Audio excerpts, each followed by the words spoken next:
ওখানে আপনি যে বলেছেন আনারস, আপনার নিশ্চয়ই খেয়াল আছে বেশ ক বছর আগে একটি আনারসের ইন্ডাস্ট্রি করা হয়েছিল ওখানে, জানেন বোধহয় আপনি। বাট বিভিন্ন কারণে সেটি সাপোর্ট না পাওয়ার কারণে বন্ধ হয়ে গিয়েছে। আমরা উদ্যোগ গ্রহণ করছি বিভিন্ন মিল কারখানা যেগুলো বন্ধ আছে সেগুলোকে চালু করার জন্য, এবং কৃষি খাতে যে মিল ফ্যাক্টরি আছে সেগুলোকে আমরা চেষ্টা করছি আবার চালু করার জন্য। এটি গেল একটি। দ্বিতীয়টি হচ্ছে আলাদাভাবে আপনার ওখানে হয়তো ইন্ডাস্ট্রিয়াল জোন করার পরিকল্পনাই নেই আমাদের, কিন্তু যেটা বন্ধ হয়ে গেছে সেটাকে কিভাবে চালানো যায় সেটার আমরা চেষ্টা করছি।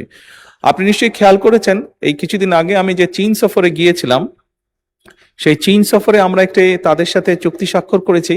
আমাদের দেশে যে কাঁঠাল, এটি অত্যন্ত পপুলার।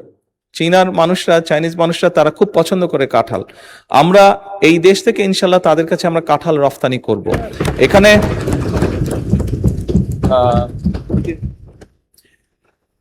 এখানে আরেকটি কথা মাননীয় স্পিকার আমি প্রসঙ্গক্রমে বলি। এখানে চীনের যাবার আগে আমি মালয়েশিয়াতে গিয়েছিলাম এবং মালয়েশিয়ান প্রধানমন্ত্রী জনাব আনোয়ার ইব্রাহিম কথা প্রসঙ্গে আমাকে জানিয়েছেন ওনাদের ওখানে একটি ফল হয় দুরিয়ান, দেখতে অনেকটা কাঁঠালের মতন, কাঁঠালের কাজিন।